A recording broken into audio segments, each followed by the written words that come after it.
2022년 고점에 부동산을 산 사람들이 인생이 망한 걸까? 라는 질문을 뽐뿌해서 하고 있는 게 있어서 내용을 좀 말씀드릴까 합니다. 물론 버틸 수 있다라고 하면, 한 10년 버틸 수 있다라고 하면 다시 회복할 수 있을 겁니다.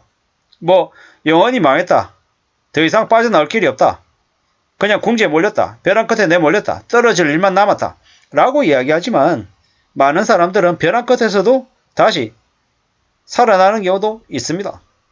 절대 없다, 가능성이 빵이다, 이렇게 말씀드릴 수는 없는 거죠. 다만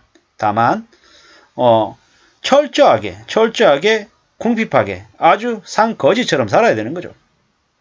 출퇴근을 하는 직장인이다, 직원들하고 같이 설렁탕 먹으러 다니고 김치찌개 먹으러 갈 생각 접어야죠. 그냥 탕비실 구석에서 그냥 컵라면에 도시락 싸서 밥 먹을 생각해야 됩니다. 그냥 빚 없이 그냥 스스로 좀 점심값을 아껴서 뭔가 좀 해보겠다라고 생각해서 그렇게 하는 사람하고 차원이 틀린 거죠. 어쩔 수 없이 점심값이 없어서 그렇게 살아야 된다라는 말씀을 드리는 거죠. 커피요? 커피는 그냥 탕비실에 있는 커피 그냥 먹어야죠. 그리고 미친 듯이 일해야 됩니다. 이래서 어떤 식으로든 회사에서 인정받아서 승진하고 월급을 50만원, 100만원 더 받아야죠.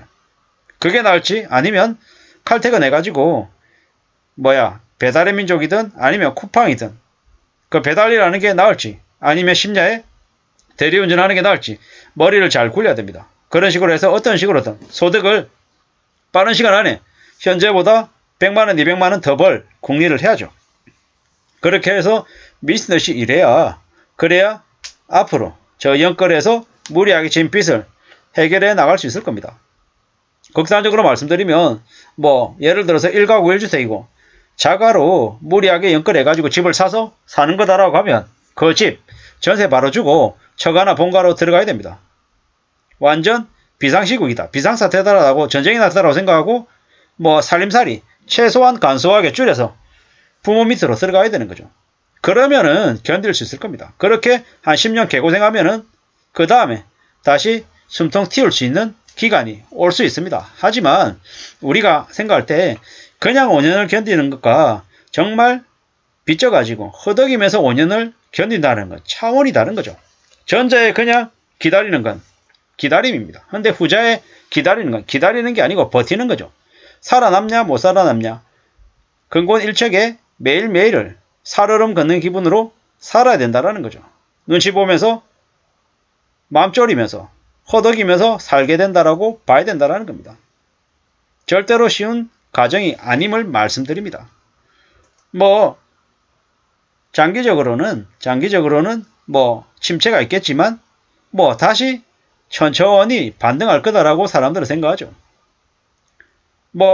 중장기적으로 볼 때 서브프라임 때 아니면 IMF 직전에 고점에 샀던 매수자들 나중에 큰 수익을 봤다가 아니라 나중에 빠져나올 수 있는 시간이 왔다라고 이제 보면 맞을 것 같습니다. 우리가 잘 알고 있다시피 한국 경제가 지금 많이 안 좋고 많이 어렵죠. 금리도 높죠. 하지만 금리가 높은 게 영원히 높은 건 아니죠. 어느 시점이 되면 일본처럼 초저금리로 내려갈 수도 있습니다. 왜냐?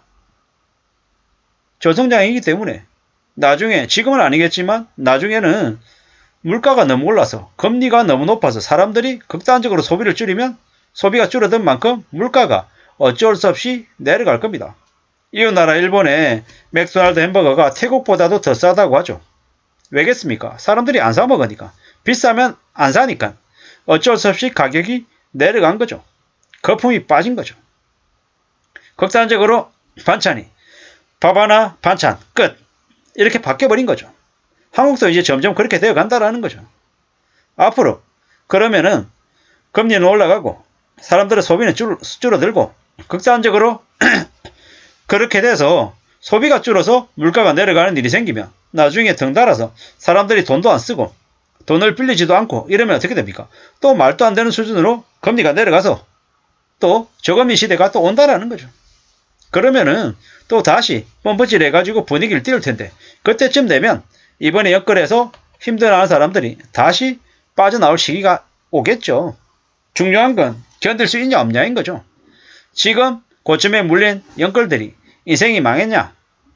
제가 볼 때는 상당수는 7, 80% 이상은 망한 게 맞을 거고 극소수한 20, 30% 정도는 잘 견디고 버텨서 또 다시 살아날 것 같습니다.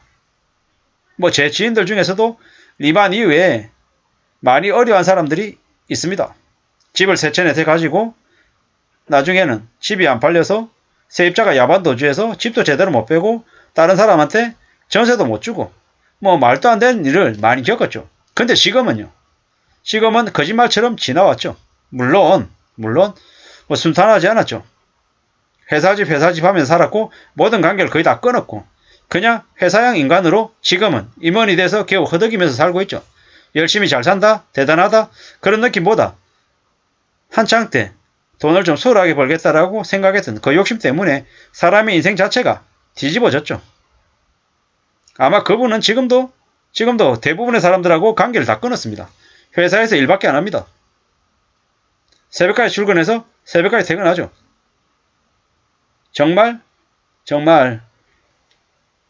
인생을 다 회사에 다 바쳤습니다. 왜? 비천지니까. 빚을 갚으려면 그렇게 안 살면 안 되니까. 뭐 그렇게 살아오는 사람, 그렇게 사는 삶이 아마 영끌의 삶하고 별반 다르지 않을 것 같습니다. 뭐 저녁 술자리 안 갑니다. 뭐 오직 일밖에 안 하죠. 그러니까 회사에서는 인정해주죠. 왜? 미친듯이 일만 하니까. 근데 개인의 삶으로 봤을 땐 하나도 부럽지 않습니다. 안타깝고 안쓰럽고 불쌍해 보일 정도인 거죠. 아마 그런 이들의 모습이 아마 이번 영끌들이 맞게 될 모습 같습니다. 그래도 버틸 수 있다라고 하면 다행이죠. 못 버티고 두 손 두 발 들고 금융권에게 사로잡힌 잡힌 물고기 돼서 계속 가상금리 물면서 고개 숙이고 또 고개 숙이고 갚고 또 갚았는데도 계속 이자는 원금은 줄어들지 않고 원금과 이자가 계속 불어나는 말도 안 되는 마법이 벌어질 것 같다는 생각도 해봅니다. 왜냐? 이번에 걸려든 금융노예 600만 명을 금융권이 절대로 쉽게 놔주지 않을 것 같습니다.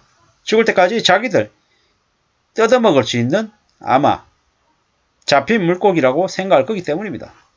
절대로 여기에 나와 있는 내용처럼 5년 견디면 다음에 다시 괜찮아진다? 아니죠. 5년 동안은 집값이 떨어지는 거고요. 집값이 다시 회복하는데 또한 5년 걸린다. 그러면 언제쯤이다? 적어도 10년 이후쯤이다 라는 겁니다. 빨라야 10년 이후쯤에 회복될 거다라고 보면 맞을 것 같습니다. 절대로 금방이 아니라는 거죠.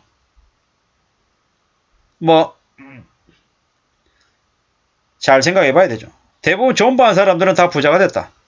참여정부 때 엄마를 14억에 산 사람이나 떨어져서 7억에 산 사람이나 전부 다 위너가 됐다. 버틴 사람들. 근데 결국 중요한 건 버틸 수 있는 사람이 소수라는 겁니다. 정신 바짝 차리고 살아야 됩니다. 광기에 오른 자산에 뛰어든 대가는 참혹하다라는 걸 잊지 말아야 된다라는 말씀을 드립니다. 감사합니다.